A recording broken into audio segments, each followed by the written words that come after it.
Hi everyone, welcome to this channel, Healthy Lifestyle. This channel is just starting today, so this is the first broadcast. Today I will introduce myself and explain to you what kind of information you can get from this channel. Thank you. I'm a doctor in internal medicine. Among those, I majored in gastroenterology. My job involves providing consultations for health checkup, health management, chronic diseases, and digestive diseases. At the clinic where I have been working for 7 years now, I'm working under the title of immunity clinic. So I see a lot of patients with complaints about issues related to immune function. They complain that their immune function has decreased or that various abnormal symptoms appear due to abnormal immune reactions. So I provide treatments for such patients. And I have been a meditator for 10 years now. Thus, when looking at diseases, I approach them from a holistic perspective rather than to practice only with a pathological perspective. Who do you want to be when you get old?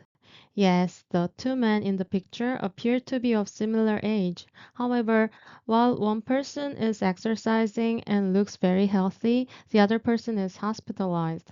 Maybe he's got some chronic disease.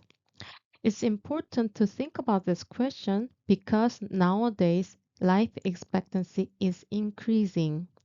But we also have to think about healthy lifespan.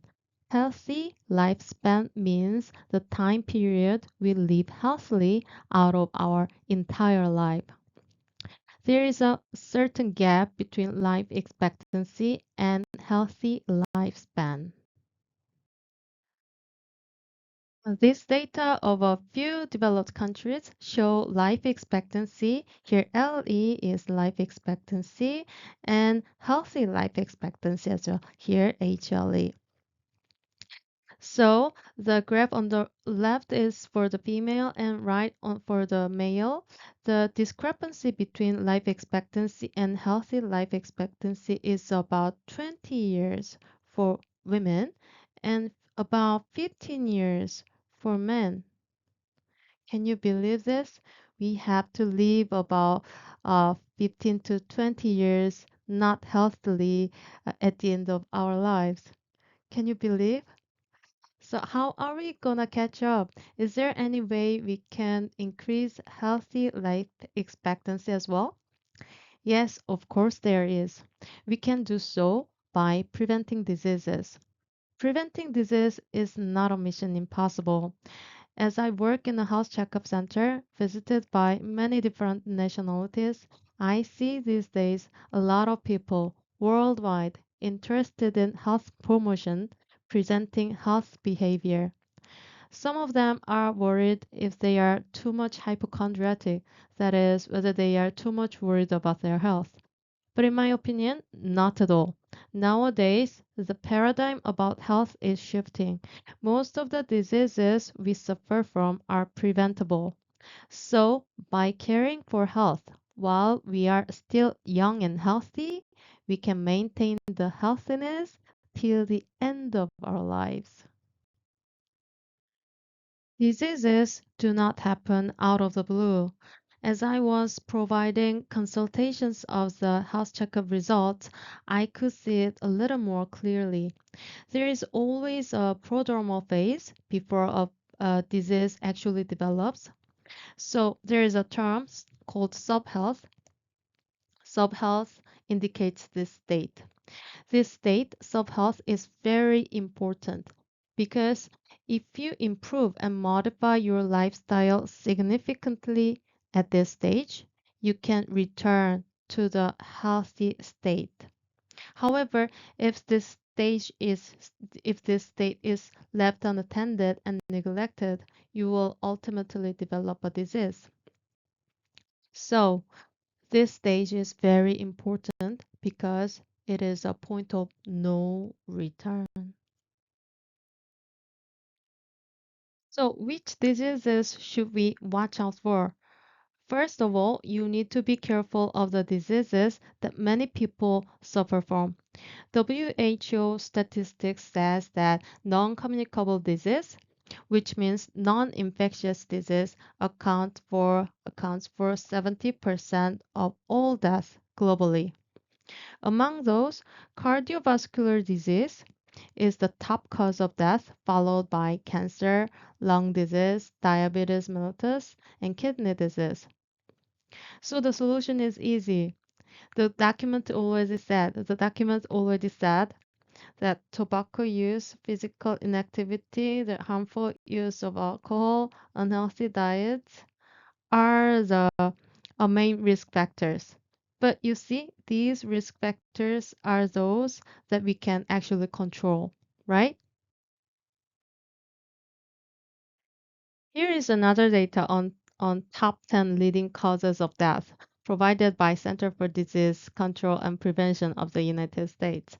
So heart disease takes the top, followed by cancer and COVID-19, unintentional injuries, stroke, chronic lower respiratory disease, this is the lung disease, and Alzheimer's disease, diabetes, influenza, and pneumonia, kidney disease. So if you look at here, heart disease and stroke, these are most of these diseases are uh, caused by atherosclerosis. Atherosclerosis. So atherosclerosis is caused by hyperlipidemia, anemia, and high oxidative stress. We can manage hyperlipidemia by treatment, right? And oxidative stress can be managed by your diet. You need to take lots of vegetables and fruits because vegetables and fruits contain antioxidants that can neutralize the oxidative stress. So these two, heart disease and stroke, are in the range of our effort to prevent.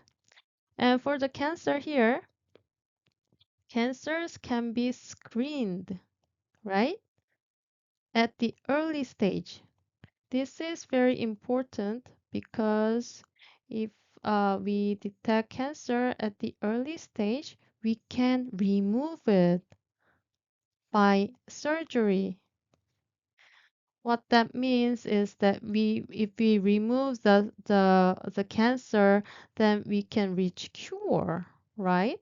So early detection is very important in cancer. So that means that we can also prevent cancer. So firstly, we can modify the risk factors. There are lots of risk factors of cancer, so we can do the primary prevention with the risk factor modification. And this one is secondary prevention. Secondary prevention is screening and early detection and surgery and remove it and get a cure. So, thirdly, you see here chronic lower respiratory disease. This is the lung disease, right? And there is a disease called COPD, chronic obstructive pulmonary disease. This one is caused by mm, smoking. So, if you stop smoking, you can prevent lung disease.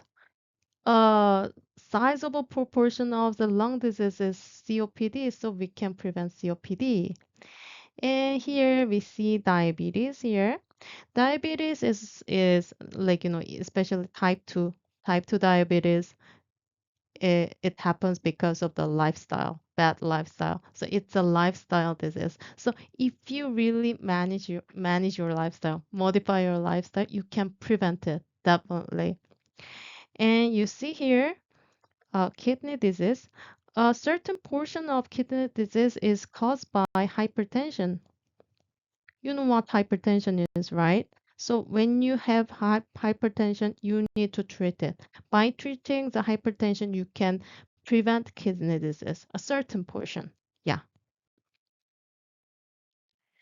As we live, we will someday stand at a crossroads between disease and health.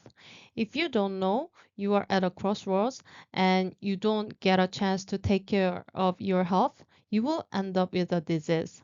If you take good care of your health based on the results of your health checkup, many diseases can actually be prevented. So, through this YouTube channel, I would like to share with you lifestyle strategies on how to prevent diseases and stay healthy, which will ultimately increase your healthy lifespan.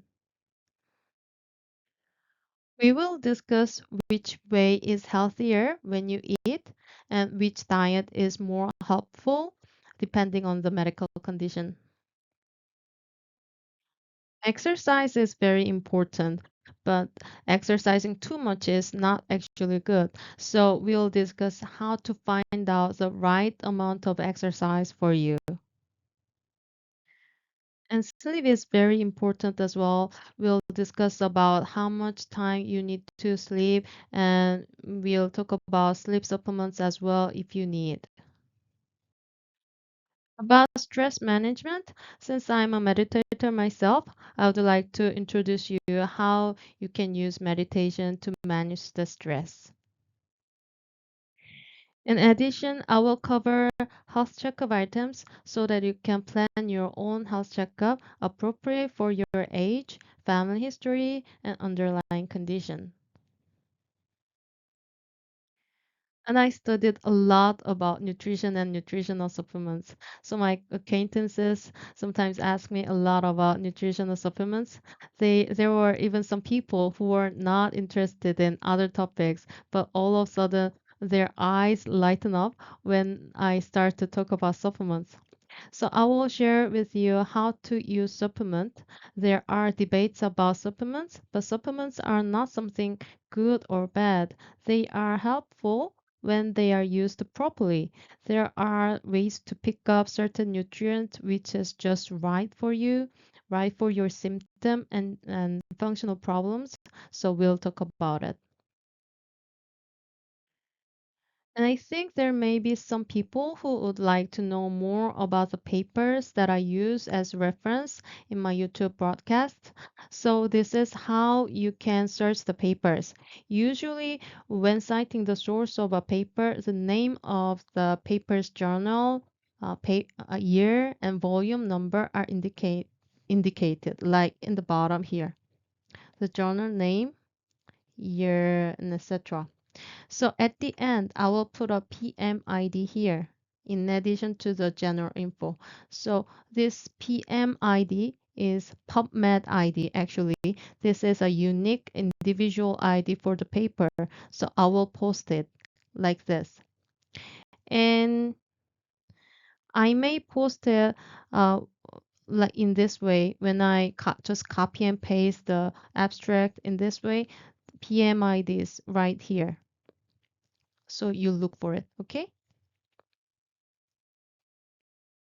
So, if you wanna search the papers, you Google a website called PubMed, PUBMED, and if you search this word, then this site will pop up. You click it, this site shows, and you in the search term here, you put the PMID and search. Click the search button, and the paper will appear right away. Thank you so much for watching my first video. If there is a topic you are curious about, please let me know in the comments below. Your requests will be reflected in the future uploads. Thank you so much.